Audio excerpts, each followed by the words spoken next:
Good morning, everyone. Welcome to the Terry Third Thursday. I'm Nancy Watley, and I'm chair of the Terry Third Thursday board, which is part of the Alumni Relations Board. And I'm happy to be here filling in for Dean Ayers, who is right now headed to New York for the Peabody Awards this weekend. So I'm happy to be here. This is a monthly event, and I know many of you come every month, and we've heard some fabulous speakers over the years, but we have a really great speaker for you this morning, and we're excited about it. This is the Terry Executive Education Center, and it is our Atlanta base. We do a lot of our alumni or our masters and education here, so we're happy to have this facility in Atlanta. It takes a lot to organize Terry Third Thursday, as you can well imagine. Trying to get speakers like Matt on our calendar, it takes months and months and months. So we're always working. There are 9 board members that actually work on this committee, and then a huge board behind us. So we're always happy to get your recommendations. The other part is having sponsors, and we have several great sponsors. Our corporate sponsor for this year is the Bank of North Georgia. If you would help me in recognizing them. Thank you, guys. And we have 2 media sponsors, the Atlanta Journal-Constitution and Atlanta Public Broadcasting, WAVE. It's early, sorry. Help me recognize those as well.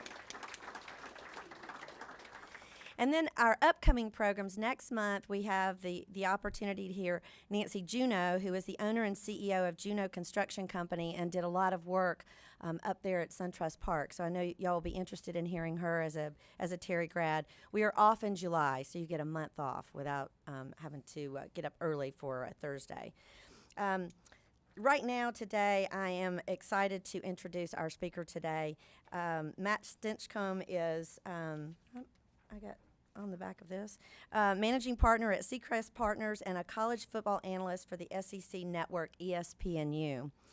Matt is a Terry grad. He graduated in '98 with a BBA in finance and completed an executive education program at Harvard Business School. After graduating from Terry, he led a career as a professional football player with the Oakland Raiders and the Tampa Bay Buccaneers. In 2009, he joined Seacrest Partners as managing director and serves as a college football analyst and commentator for the SEC Network and ESPNU. He's an active member of the community, and he serves on many boards, including the Children's Healthcare of Atlanta Sports Network, the Georgia Transplant Foundation, the Gwinnett Medical Center Foundation, and is the chairman of the Countdown to Kickoff Charities. He is also president and founder of the Stinchcomb Family Foundation, a nonprofit organization dedicated to supporting public children's charities. He lives in Stone Mountain, and he lives in Duluth. He's a Stone Mountain native, and he is blessed with a wife, 2 daughters, and 1 son. His topic this morning is locker room, boardroom, TV studio, only difference is the outfit. Please join me in welcoming Matt Stinchcomb. Start is there was big news this morning. I'm sure y'all are aware that there has been a special counsel appointed to look into Russian involvement in the most recent election, and as a subset to their duties, they are also looking into how in the world I got selected to be your speaker here this morning. Just in full disclosure, so you know, it did not bother me that when the folks at Terry called, they kept calling me John and asked if I would wear my Super Bowl ring. I pushed right through all of that, and I readily accepted the invitation here today. It's exciting, obviously, being a Terry grad, to be able to present, to visit with you all as not just business people, but as fellow dogs. And not only dogs, but we're trained killers. We're Terry people, right? In the business world, they should know that we're coming. They should sound a trumpet just in case, so that everybody can become mentally prepared. Part of the presentation, and they want titles. I don't usually do titles because I like to kind of wander and meander, and you'll probably notice over the course of my remarks that if you slap a title on something, then you have to pretend to adhere to said title. But just to kind of muscle my way into some of the athletic references, because it's hard to divorce yourself of that when you look like this, is that my eligibility is up. I don't play at Georgia anymore. I've received emails and letters from some people who think that somehow I have anything to do with what happens here anymore, and I don't. When folks were when they invited me to speak here today, I did have a little bit of hesitancy because the last time that I was at a Georgia function and was given a microphone, we lost to Georgia Tech. So it's not welcome news. That's right, absolutely.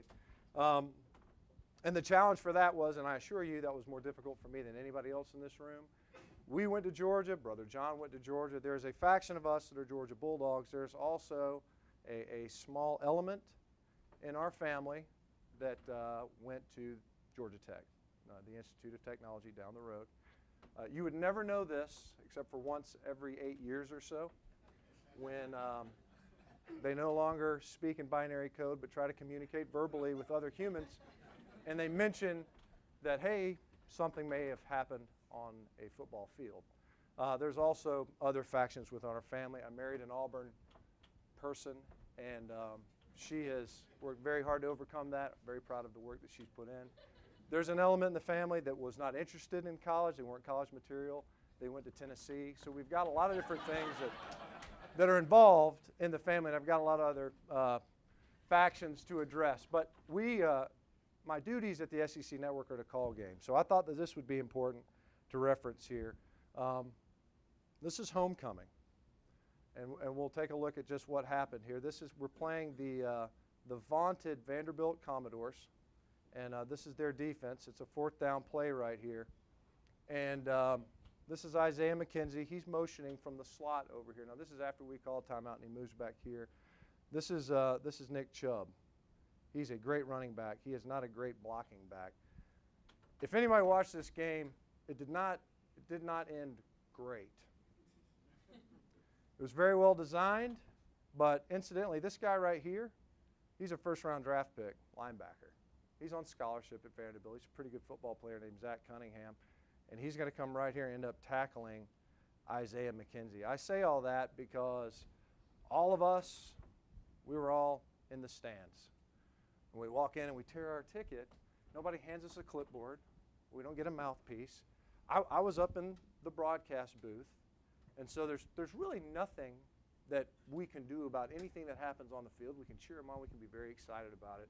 We can comment on it. And it doesn't matter what our commentary is. It doesn't matter what we yell from section 120. That play is going to be run, and Zach Cunningham is going to scrape down this line of scrimmage, and he's going to tackle Isaiah McKenzie short of the first down. And it's just going to happen. And there's really nothing that we can do about it. My whole point is this. Stop emailing me. Okay? It's just a request. The title was this whole idea, the idea that locker rooms, boardrooms, broadcast booths, the only thing that changes is the outfit. So I thought that maybe we could click through a few of those. This is one of the more flattering photos I could find. This was when I was with the Oakland Raiders. Now, obviously, the required uniform is somewhat distinct from what we all have chosen to wear this morning. I don't know why, but they forced me to wear what was kind of like a lower rib protector. So this is not, that area right there is like a foam cushion. That in no way is part of my anatomy.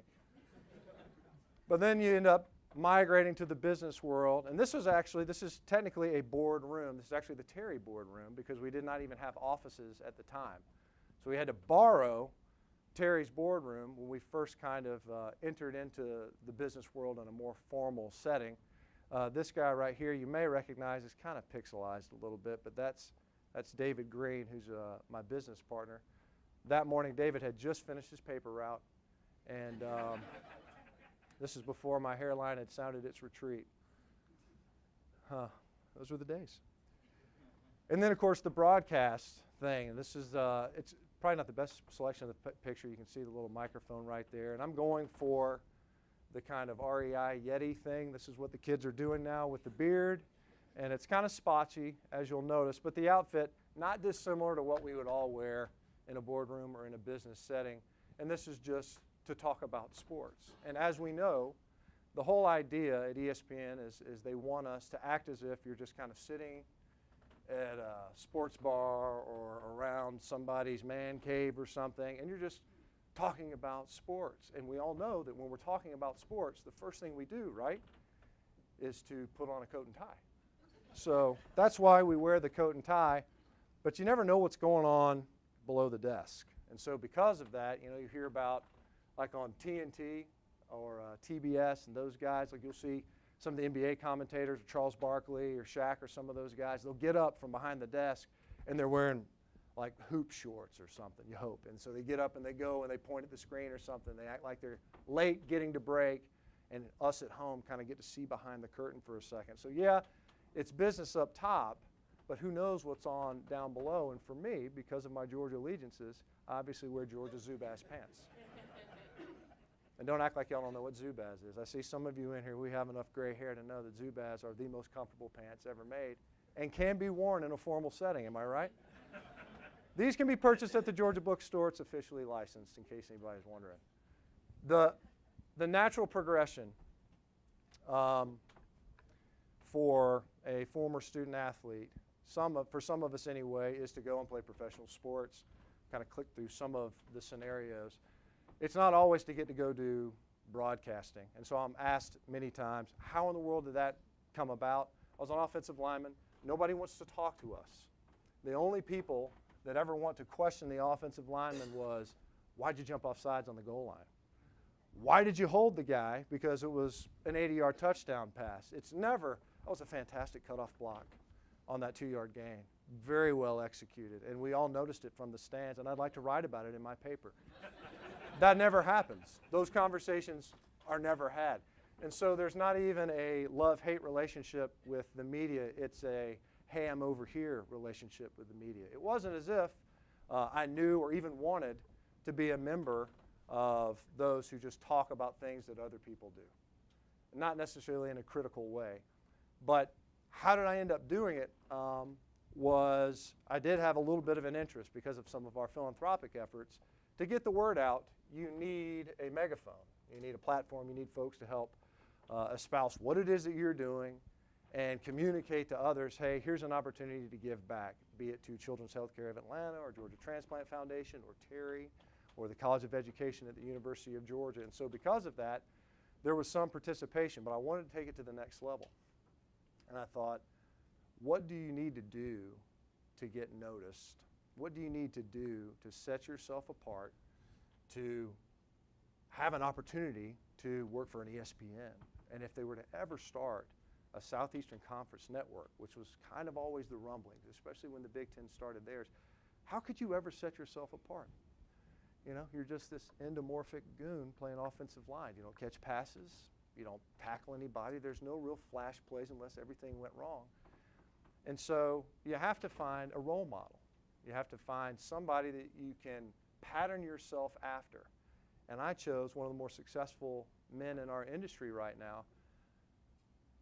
I chose Steve Spurrier. Actually, my slides are out of sequence, and this was supposed to be, oh no, it was going to be Steve Spurrier. It was supposed to be Jesse Palmer. If we're talking about outfits, though, this guy right here, just so that we can all get our nausea out of the way, here's Jesse Palmer. Now you can see Jesse has got a little bit of an injury right here. I don't know if he got visored or what, because he did play quarterback for this guy right here. Now, outfits change, roles change, people stay the same. So you can dress differently, I suppose. Here's Steve. Steve's at the University of Florida's alma mater. He won the Heisman Trophy there. He also put their football program on the map. What's often lost in recent history is that Florida football accomplished nothing before Steve Spurrier got there. And we cannot forget that. Now, seriously, let's remember that. Charlie Pell, Galen Hall, love those guys. This guy right here, we don't like him so much because he's the reason why Florida football is a something. He was a very good football player. They didn't win many games. He goes on to South Carolina. Here, he's still kind of tormented us, and I'm hearkening back to my days there, albeit the get-up changing. In that 2007, we finished the #2 team in the country, I believe, but we lost to South Carolina. We also lost to Tennessee, but Spurrier is just from Tennessee. He didn't coach there, and so it doesn't bother me as much. But he coached at South Carolina. We shouldn't have lost to him. We don't get a chance to play for the SEC championship, and we finished number 2 team in the country. Probably should have had a chance to play in the Rose Bowl versus Southern Cal, and we probably would have had that chance. Louisiana State, who went on to win the national championship, actually did play for the SEC and actually did win. And we blame Steve Spurrier. Now, we treat this guy as if he's this guy. Somehow or other, you lose enough games and you catch enough barbs, and all of a sudden you act as if he's the leader of the evil empire. But the truth is, he's really just this guy right here. Just a guy from Johnson City, Tennessee, who wants a Coors and sit back and watch the NASCAR race. This is not an evil genius. He's just a man. But regardless of his get-up, the same guy. There's another guy now who kind of rules the roost, and it's this guy, the Pope of college football. Now, some people act like he's evil, that he is the devil incarnate. He likes to wear sweaters, though, which I think kind of softens his image somewhat. This is a guy who not only is incredibly accomplished as Nick Saban, for those of you wondering if you haven't seen it. Nick Saban is as accomplished as any coach really that you'll find at any level. Now at college it's especially challenging because you're guaranteed turnover, and I think we can all appreciate that on some level, that turnover is a distinct challenge. Human resources are pivotal for anyone's success, and in college you are guaranteed to turn over your most important resources, those necessary commodities that frankly aren't that fungible. You need to have certain guys to have success, and he has to deal with it along with 150 some odd other Division I or Division I aspirant programs to deal with HR turnover, and yet he's won 5 national titles at 2 different schools. It's unbelievable. He's going to make $11 million this year, and I think that's the combined GDP of all of South America. When you look at it right now, he's a powerful man. Angela Merkel, I think, invited him to be a member of the European Union. He still chooses to wear the sweaters, though, which I think is kind of interesting, because so does this guy right here. And we all know that they have very similar personalities. And we're going to let this stay up there for a little while and linger. But going back to my whole role model issue, if you're going to become a broadcaster, and I had to model myself after anyone, hearkening back to Jesse Palmer, I felt as if I needed to pattern myself after him, and so I tried to go on The Bachelor, which blew up in my face when my wife and kids showed up. It got very awkward very quick. The producers were not very happy. The whole broadcasting thing is the same. It's the same as everything else. It's the same type of fundamentals that you would have in a business setting or that you would have in a sports arena, in that there's preparation, there's innovation, there's action, there's all those 3 kind of fundamental elements that are required.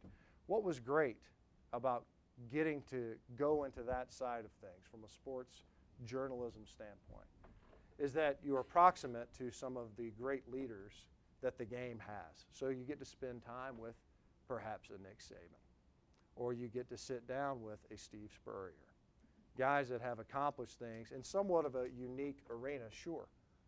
But there's no question that there are analogies that can be drawn from that type of sporting venue. I can remember when I came out in 1999 and I was drafted by the Oakland Raiders, which was just a phenomenal occurrence in my life, because of the teams, of the 32 franchises that were in the NFL, the only team that I outwardly said I did not want to play for was the Oakland Raiders. And I get the phone call from John Gruden, who says, hey, Stench, you want to be a Raider? And I swear I paused for just a little bit. And this is a guy that's going to give you, as your boss. I've never spoken to him a day in my life. And he just got done mocking the fact that I'm from the state of Georgia and asking if we have paved roads and indoor plumbing and can I handle California, and it's different out here. And I'm pausing, I'm hesitating because I allowed myself to form an opinion. But you go out there and you end up having a phenomenal experience. Well, part of that experience was entering the real world and having a roommate who played at the University of Michigan. He was a quarterback. He'll remain nameless. He's a great guy. And It was fantastic because he would split rent in a very, very expensive place to live in the Bay Area, so I needed somebody. But he was also a great guy. He was the most distracted, perhaps, teammate I've ever had, though. He was not interested in the playbook. He was very interested in pom-poms. Scott was very active socially. And so because of that, at quarterback position in a complex offensive system, things were not going to work out very well for him. Preparation was not his strong suit, to say the least. But Scott had a buddy who was still at the University of Michigan, who was from San Mateo, California, and he just completed his senior year. And it was okay. It wasn't great. This guy wasn't that good because he wasn't good enough to beat out Scott when he was there. And we all know Scott, I know at least, was not studying that hard. Anyway, this guy ends up being taken in the 6th round, the 199th pick of the NFL draft in the year 2000. Nothing really stands out about him from a physical standpoint. Not a tremendous athlete, to say the least. We go down there, we hang out with him, just a regular dude. His biggest fear at the time, and he graduated from Michigan, which is a fine institution, is that he would never play football again, that he was going to end up selling insurance, which is not such a bad gig. But he wanted to keep playing ball. And I remember looking at him at the time, and I'm thinking, there's no chance. There's no chance. Because, yeah, he's about 6'4". I'd say he's about 205. You thought, you'll get snapped in half if you get hit one time. And for guys in my line of work, I can't have that. I need a little bit more of a cushion. If I whiff on this defensive end and he blows up my quarterback, he doesn't need to be injured after that, because then I get a box in my locker and a bus ticket. They'll ask you to leave. You need somebody back there that's kind of durable. But the Patriots ended up taking him, and he ends up winning 5 Super Bowls. And he just did an interview on the NFL Network, and he's arguing that maybe he's not the greatest to have ever played the game.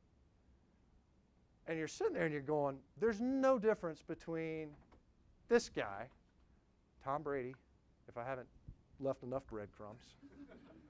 Tom Brady, there's not this guy. I just realized that was a vague reference. Not this guy, Jesse Palmer, the Bachelor, Tom Brady, who would have been a great bachelor, now that I think about it. The only difference between he and Scotty Dreisbach was this militant approach to preparation. He got his job in 2001. It was right after 9/11. Now, we play a role in this. Georgia plays a role in the advent of Tom Brady's career. And I'll explain to you how that is the case. I'm sorry, too. I wish it never happened.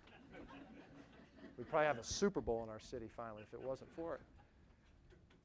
There's a guy who played linebacker for the New York Jets. He was one of their all-decade team. He was a great football player, linebacker. He lives in Alpharetta now. He's got 2 kids. One of them plays, I think, basketball at the Naval Academy. The other went to Harvard. His name is Mo Lewis, and he was a phenomenal football player. And at the time, was one of Bill Parcells' favorite. And they were playing the New England Patriots. The NFL had delayed the second game of the season because of 9/11. They didn't think it was overly appropriate that they play a game that Sunday after what had just happened. And so they delayed it. And the Jets, they're up 10-3 in the 4th quarter. There's about 5 minutes left to play. And Drew Bledsoe, who was the #1 pick, I can't remember in what draft it was, out of Washington State, and is a prototype quarterback, not the most mobile guy in the world, is scrambling towards the sideline, trying to pick up the first down, and he gets hammered by Mo Lewis, our guy, Georgia Bulldog.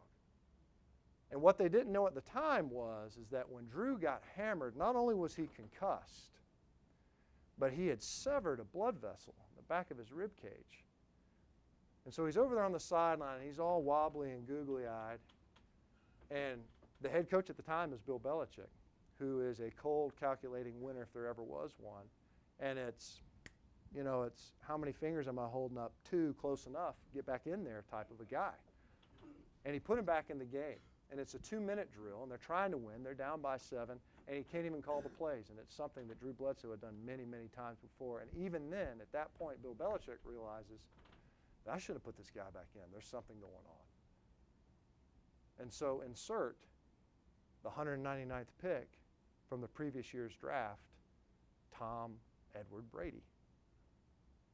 who proceeds to drive them down in the 2-minute drill, gets them in scoring range. They don't actually get in there, and the Patriots start off the season 0-2.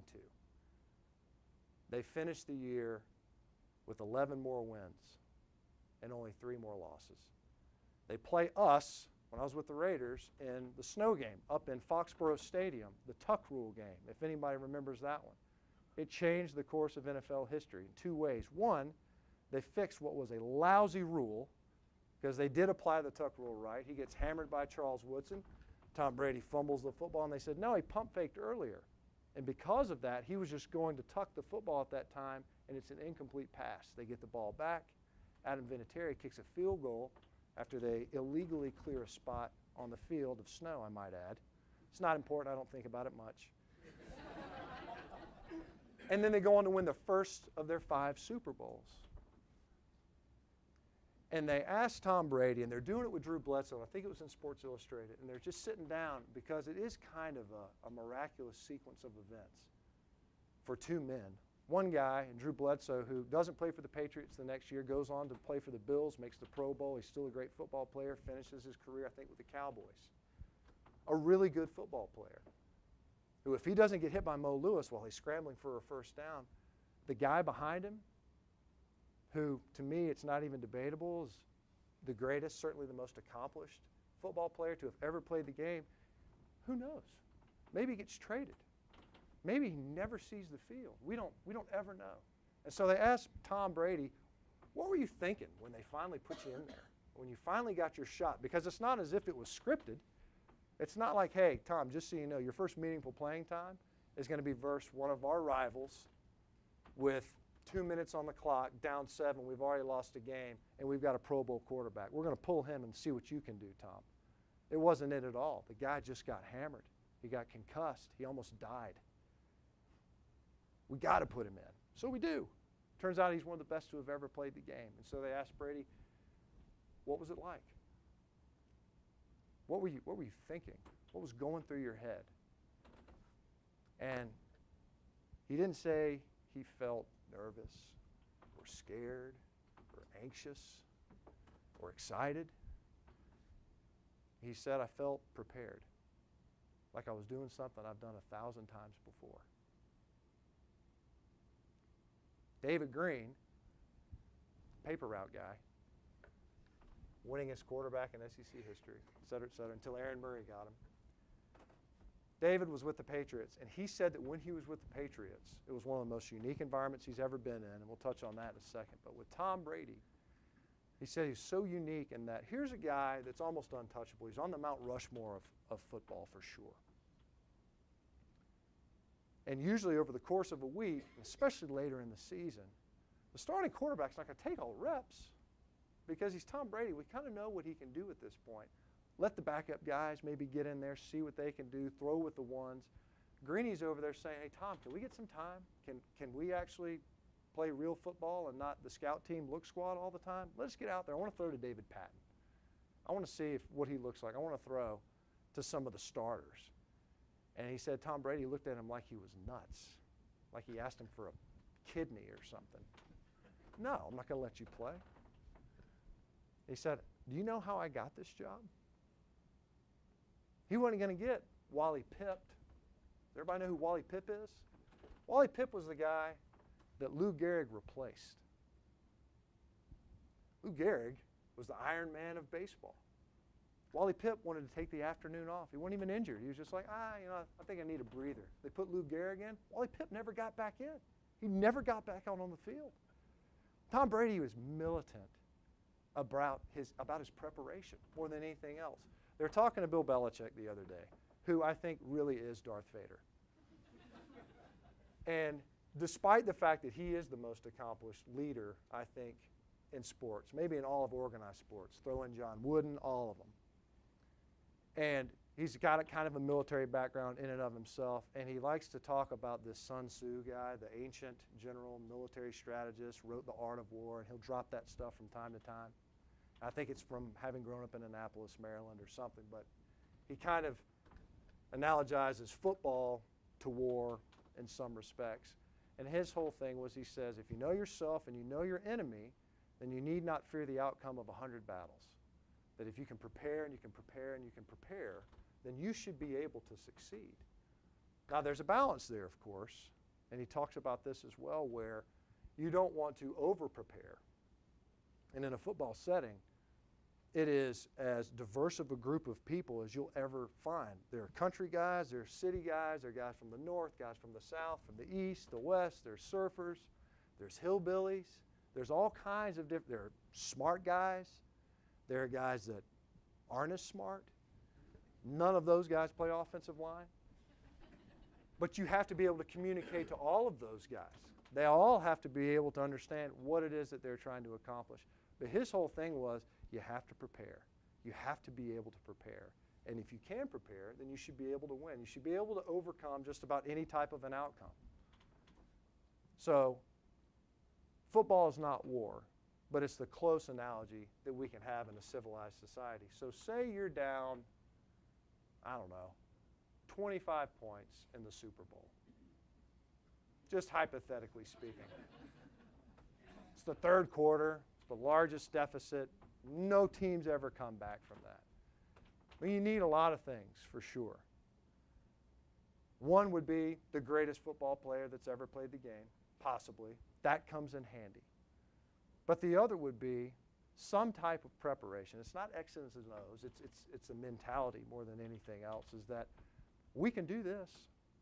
You see all those interviews that they conducted afterwards, not the ones with the Falcons guys. We try to have that scrubbed from our memory. But from the Patriots, and they'll all talk about, nobody flinched. How do you not flinch? There were guys on that team that had never won a Super Bowl before. Just because they were on the Patriots doesn't mean that they automatically get the other 4 Super Bowl rings. There were new guys on that team. There was Bulldogs on that team. We got Malcolm Mitchell. He'd never won a Super Bowl before. David Andrews, who of their 93 record-setting offensive plays, he touched the ball every single one of them. Every single one. The most important pass of any of them that occur on a football field is the one from the center to the quarterback. He's a part of that every single time. He never won a Super Bowl. And yet somehow, he's up there and he's saying, we never blinked, we never panicked. How do you get to that point? Well, because you feel so incredibly prepared. And Bill Belichick, guys like Nick Saban, great leaders out there, they find ways to prepare their folks for any eventuality. If you know yourself and you know your enemy, then you shouldn't fear the outcome of even 100 battles. Now, the other piece of it is that things are always changing. So we're required to innovate. Just to be able to be prepared, things are always changing. And we can talk about, even in the business world, who's been to Blockbuster Video recently? There's some out there, by the way. I think there's 9. There's 9 Blockbuster Videos still in existence. 2 are in like West Texas, and then the rest are in Anchorage, Alaska, where apparently Wi-Fi is not so good. But otherwise, they're obsolete. Things have changed so quickly. There are guys, a guy named Ray Kurzweil, who's a futurist, a computer scientist, kind of on the leading edge of where things are going. And we are so civilized and so sophisticated at this point now, that machine learning, artificial intelligence, is accelerating progress so fast that they're saying by, who knows, 2050, we could be unrecognizable. Now, there are those that say that that is hyperbole at its finest, and maybe it is. But there's an idea out there that says that if you were born in 1750 and we brought you to the year 2000, that things were so different now, so radically different, and if we think about it in that context, it is, that you would die from shock. They call it the die progress unit. That's a thing. And so that's what, 250 years? My math's not great. 250 years.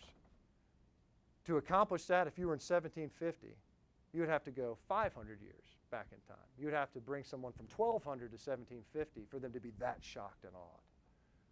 And if you were in 1200, you would have to go back maybe 5,000 years instead of 500 for the world to have changed so much. The point being is that change is accelerating, that it's happening faster and faster and faster. And if we don't innovate, if we don't stay in front of it, then we're BlackBerry. You know, next thing you know, you're still running, you know, offenses that have the wing T formation or the wishbone. There's innovation that happens all the time. We see it on the football field a lot. There's a guy named Glenn Ellerby who was a graduate assistant for Oklahoma State. He played offensive line at Middle Tennessee. He was just doing his job. Mike Gundy in 2008, the head coach at Oklahoma State, says, look, we want to run faster offense. We have to do that. We don't have big guys. Our offensive linemen aren't as big as the defensive linemen. We can't protect our defenses and our skill guys. We're not good enough to scheme them out. So we want to run the offense faster. So we have to figure out ways to communicate plays without getting into what is called a huddle. Has anybody seen a huddle recently? Other than on Sunday, does anybody know what a huddle is? It just doesn't happen. They don't do it anymore. So Glenn Ellerby cooks up these signs right here. And this is kind of how they started. And they have numbers and letters and that sort of thing. And so you just turn, and you see these players on Saturdays, and they'll turn and they'll look at the sideline. Everybody. And they're looking. And then they turn, they put their, nobody says anything. There is no, hey, let's come back here and talk about this. No, we don't have time for that. And the reason that they were able to do all this in the Big 12, and the reason why they were able to do it in the SEC, was because they took advantage of an opportunity to innovate. Used to be in football, the rule was, at least in the Southeastern Conference, was they wanted about 15 seconds between every play. Kind of mushy, just, about 15 seconds. So the umpire, the guy who stands behind where the linebackers are usually, who after every game you think, how did he not get run over 500 times today? How does he, there's just so much happening, yet somehow they just disappear, and yet they're there just long enough to throw a flag on the offensive guard, which is absurd. But they're the ones that set the ball. And the rule used to be, the policy, was we want about 15 seconds between plays, guys. So he would set the ball, and he would just kind of, it's been about, and this is from the time the runner, the receiver, the pass was incomplete, whatever. It's very vague. And they said, enough of this. We can't do this anymore. We want it more standardized. We're going to go to a 40-second play clock. Well, that changes everything. Play's over, play clock starts. Spot the ball. Go spot the ball, and we can play football right now. Mark Richt at FSU ran a fast break offense with Charlie Ward. Does anybody remember that? Charlie Ward won a Heisman Trophy. He was a great two-guard point guard for the Knicks. Went on to play in the NBA, won a Heisman Trophy in football. How we don't talk about him as one of the greatest two-sport athletes, maybe first above any else, is beyond me. But Charlie Ward did that in a hurry-up offense because in the ACC they would spot the ball. Mark Richt comes to Georgia. He wanted to run the hurry-up offense. When did he come to Georgia? 2001? 2001. And he's wanting to run the hurry-up offense, but he couldn't do it. The world, the SEC world that he was living in, just wasn't ready for it. He was on the bleeding edge of what it could look like, but they wouldn't let him do it. And so he had to change, right? Next thing you know, remember David Green?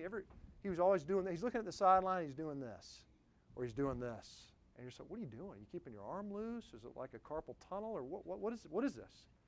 And all that was just, it's a formation. So he's looking at strong right. Strong, nope. Okay, it's going to be strong left. And he's just looking to see what the signals are. Well, now they don't even do all that. The reason they can do that is because they changed the rules, they innovated. So it's constantly happening. And now it's happening even faster. In the Orange Bowl, I think, the Clemson Tigers played West Virginia. I think West Virginia scored 80 points on Clemson. I can't even remember. I think they scored 80 points. Maybe 77. It might have just been 77 points. 77 points in the 2012 Orange Bowl versus the now national championship Clemson Tigers. And they did it on what looked like a reverse play, as a fly sweep. Everyone's had them for years. And you're terrified to run the play for a very simple reason, because receivers aren't used to taking handoffs. They don't know how to, they'll screw up, is it this arm up or this arm up, and they decide to get confused right as they're supposed to get the ball ends up on the ground. You hope that one of the chunky offensive linemen falls on it and you keep the ball. So you don't want to do that because it's a turnover waiting to happen. And West Virginia starts running this play where they snap the football and they would just tap it to him. So he's coming into the backfield and they would just tap the ball. And the receiver would either catch it or he wouldn't. But the difference is that if he didn't catch it, it's what? It's an incomplete pass.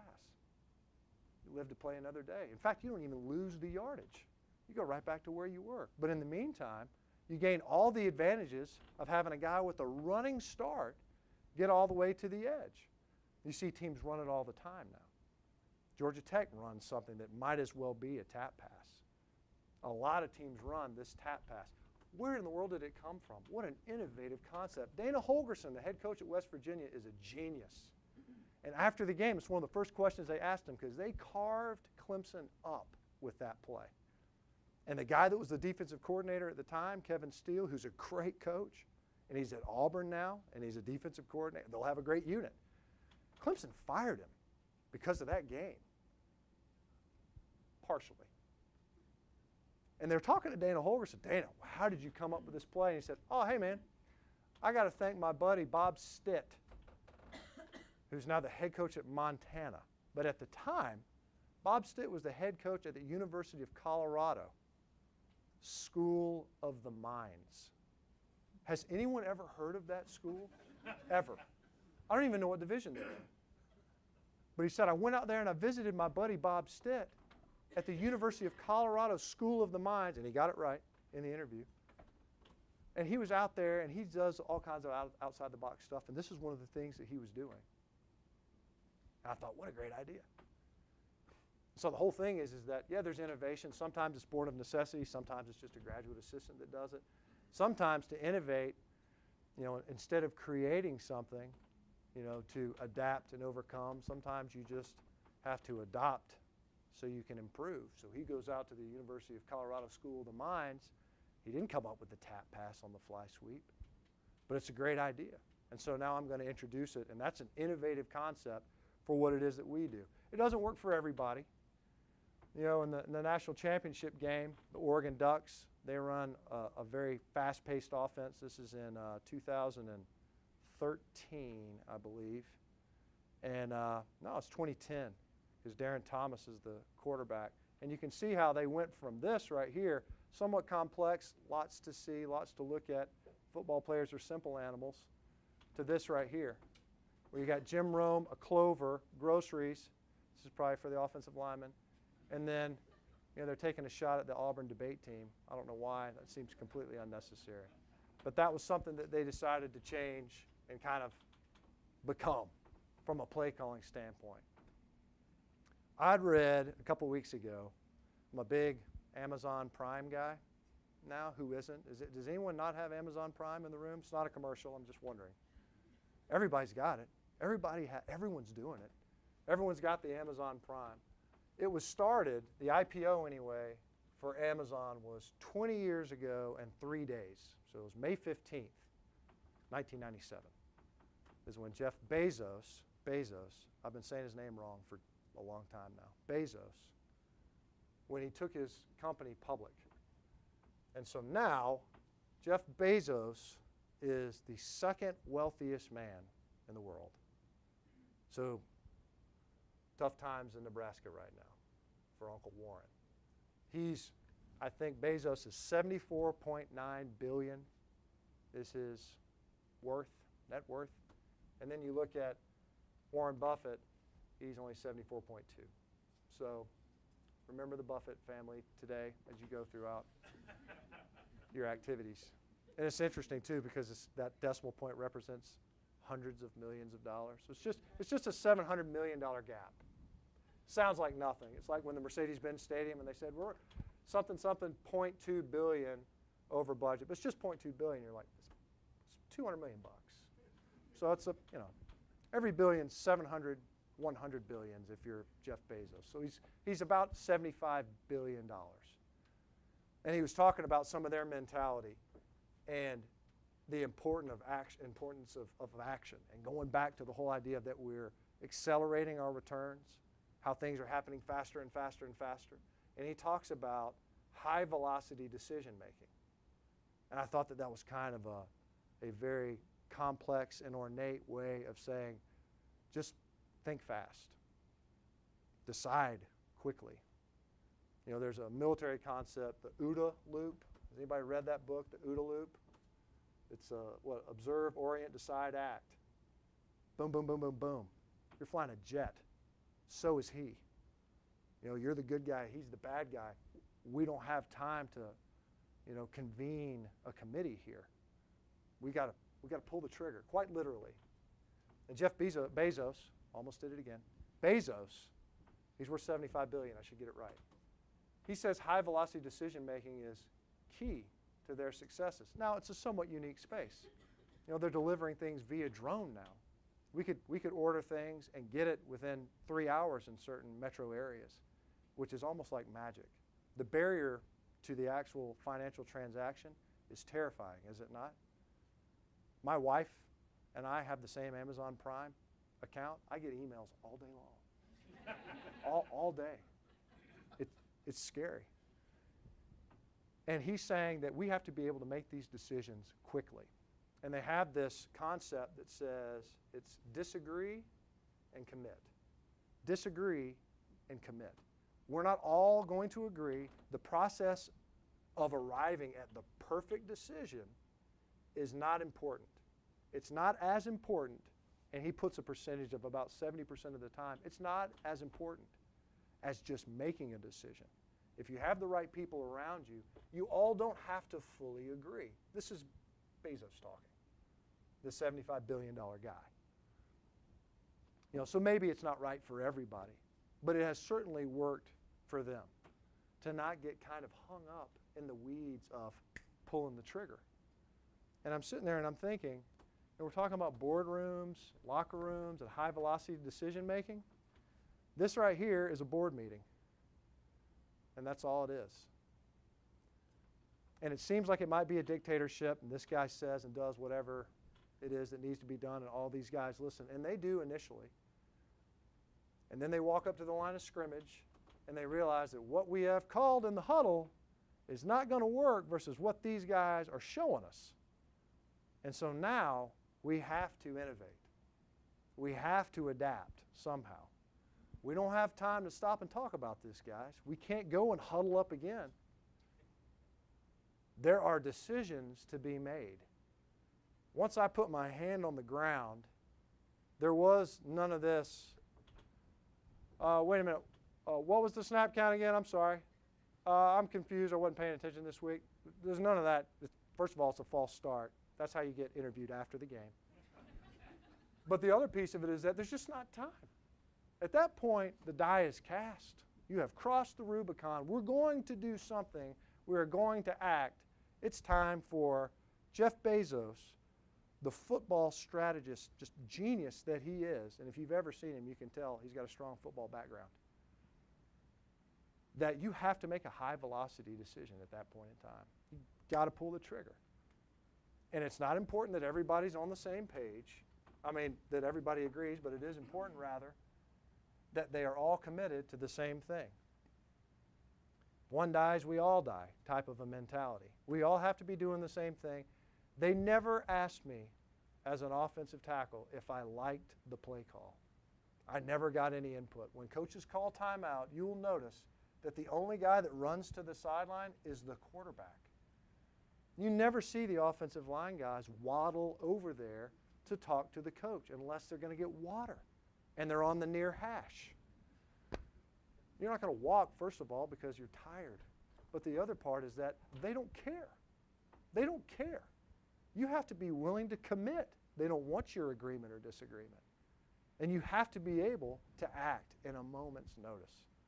All of those small pieces, they end up adding to some weird analogy to what we end up doing here today, whether we're talking about football in a broadcast booth or sitting in a boardroom or running a manufacturing facility or a law firm or whatever else it might be, where all of those things are kind of interesting common denominators. We just don't have a mouthpiece or a strange abdominal padding that was part of the required uniform. I don't know why they asked us to do it. I think it was for injury prevention. Either way, we don't look the same, we don't dress the same, but ultimately those fundamentals are exactly the same. Preparation is pivotal. We have to be able to innovate as a function of that and then act on whatever those innovations might be. And that, dear friends, is the lesson from the locker room. Thanks so much for having. Oh no, we got to do Q&A. That's right. Remember, wait on a microphone because we're recording this. So. Oh, I wish I knew that. This won't make it to like the Boston area, will it?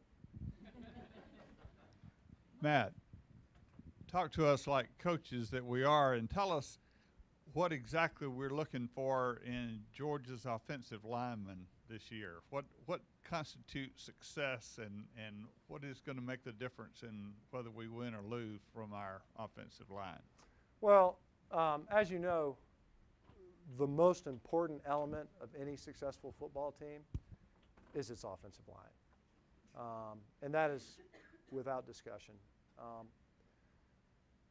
I know that what we will notice is they're going to be larger. They're going to be bigger human beings up there playing offensive line. Some of them are going to be guys that were already there. It was noticeable when I was there in the spring. I went to a couple of practices. And just a quick disclaimer, my current employer, or one of them, is not going to be very pleased to hear this, but spring games are the worst barometer for success. You cannot look at a spring game and say, clearly this team is going to be very strong in the fall. 5, 6 months from now? So time alone is a terrible barometer. The other piece of it is that they're not going to do anything in a spring game that they want anyone to actually see or know about their football team, and it's entertainment value. So all that being said, the practices are meaningful. And in seeing some of those practices, and they were very physical, I was surprised at the physical nature of those practices because the game has changed enough to where they're playing so many snaps, and the season has gotten much, much longer. If you're a high-achieving football team, what used to be, when I was playing, it was an 11-game season, has now become a 12-game season, has now become, if you're a division winner, a 13-game season. You'll play a bowl game, that's 14. If you make the college football playoff, that's 2 more games. You just played an NFL season in college.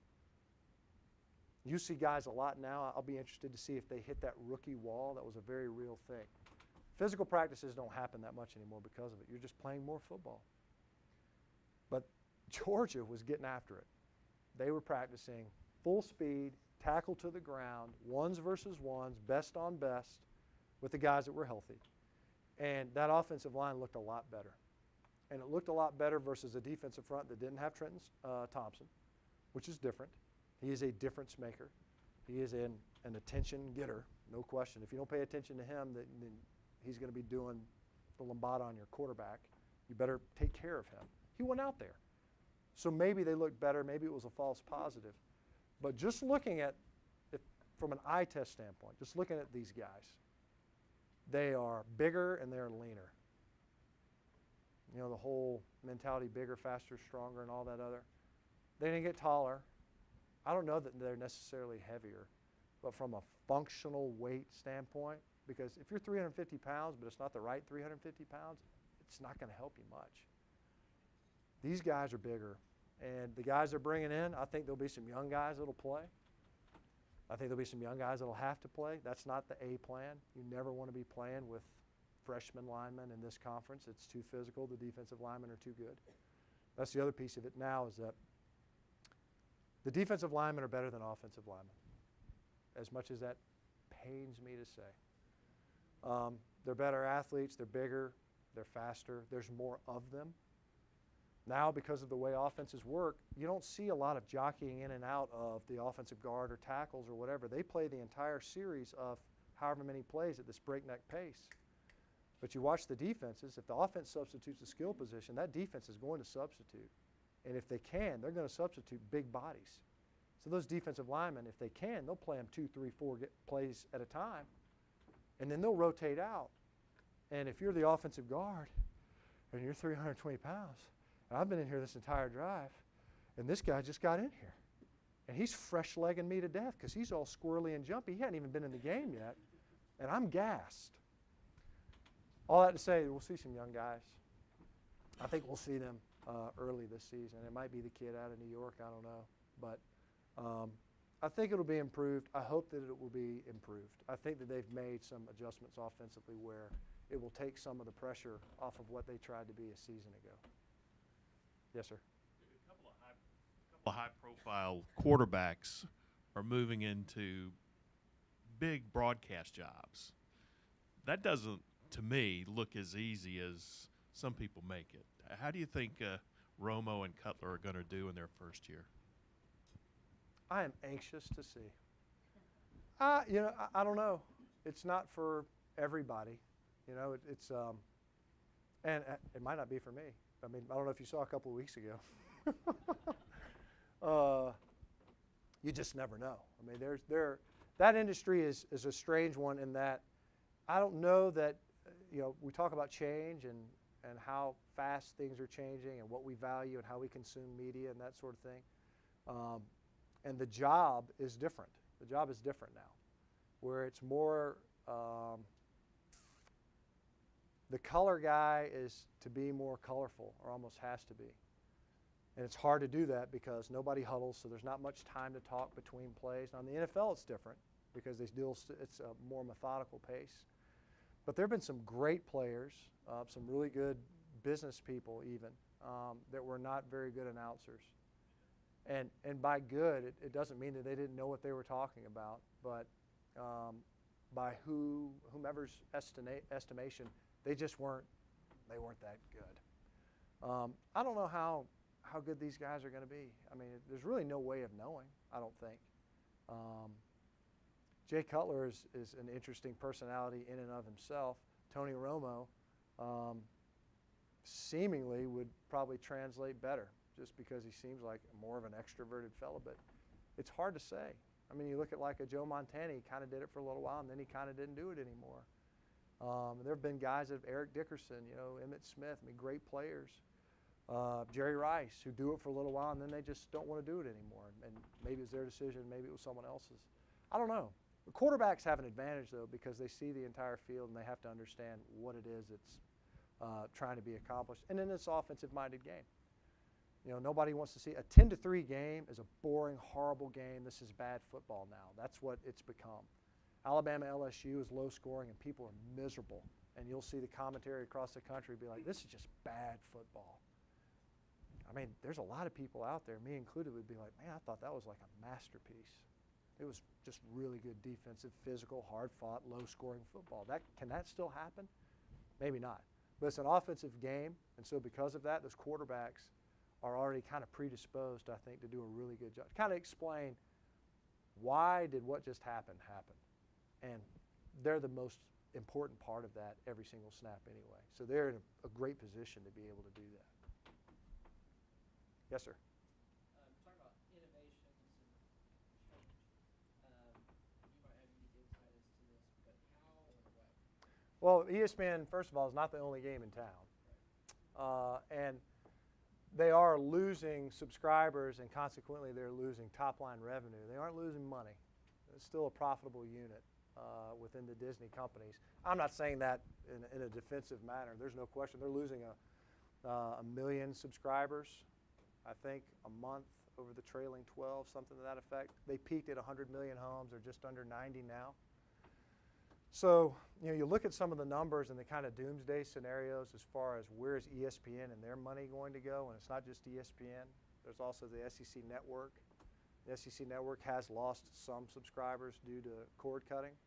But what's hard to capture now, and what some reports capture and others completely ignore, is the over-the-top, they call it now, provision, where you mentioned it and hit on it earlier, how we consume our media in general. But sports has been kind of enjoyed this unique place in that it's a live event.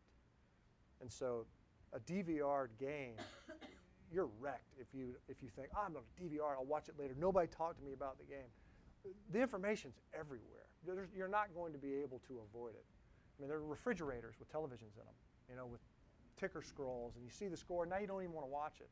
So it's destination television. And that's just not, that doesn't exist anywhere else.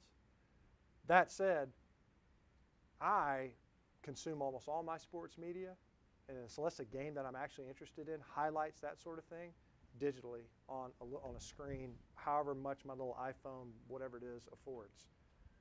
And I'm not an early adopter when it comes to technology. I'm not the target demo when they come out with apps, and yet I'm doing that. And so you can see where over-the-top provision, that's going to represent, they think, 5 years from now, 3 years from now, actually if it's 2020, is going to be about 15 million people, 15 million sets of eyeballs will be consuming their media via these over-the-top provisions, an app, Hulu Live, Sling TV. So that's separate and apart from the cable company packages where the carriage fees, I think as they call it, ESPN kind of pioneered that. For a long time, if you were a cable company and you had content, you paid to be on the cable distributor's platform and packages. And they inverted that. And they said, no, no, no. We've got stuff that you need, and you should pay us. And now, it's like a factor of 5, I guess, relative to the next highest compensated cable content provider. So if you're on whomever, I don't know, Comcast or Charter or something like that, of your cable bill, anywhere from $5 to $7 of your cable bill is to pay for those carriage fees for ESPN's content. There's nobody else even close. It's gotten that high. But there's also a lot of people out there that we just want cable. And I want to watch whatever, Bravo or HGTV, and you've got ESPN crammed onto that platform. I don't want it, but I'm going to pay for it anyway. And I'm going to pay more for what I'm not watching than I ever was before. But if I cut the cord, not only do they lose the eyeballs, so from an advertising standpoint, that kind of stings, but that you're also losing whatever it is in that 5 to 7 range. But the whole point is that are people going to stop watching games? Because there's another side of this that says that television is so pervasive. There was a time when every game on Saturday wasn't on TV. And it wasn't that long ago. And Georgia was actually part of the coalition that said, hey, we're sick of this. We're only on television like maybe once or twice a year. So Coach Dooley and I think it was Notre Dame, I can't remember who was the athletic director at the time, they said, we're done with this. We're breaking this little pact. We want to be on TV more. Well, now everything's on television. Contractually in the SEC, if you play football, if you play virtually almost every other sport, it's going to be on TV somewhere. And so are people going to stop watching television? And they would see it how?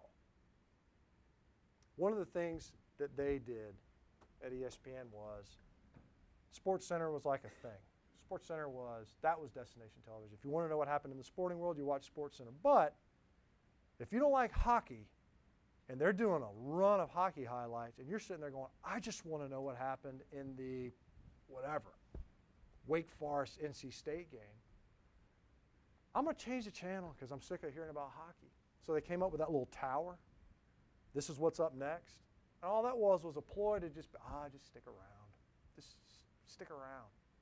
So Entertainment Tonight, that whole show is nothing but a preview of what they will eventually talk about. The whole show.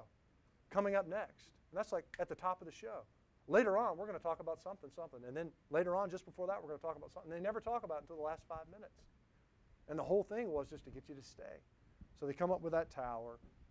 And now it's, will people leave? Are they going to go to in venues? Because that's the other side of the coin is, yes, television distribution, yes, there's cord cutting, et cetera. Are we going to watch less sports televisually? And I would say, maybe not on a television, we won't. The greater concern I would have were I at a university or somewhere else, and it's very real, is that attendance is decreasing.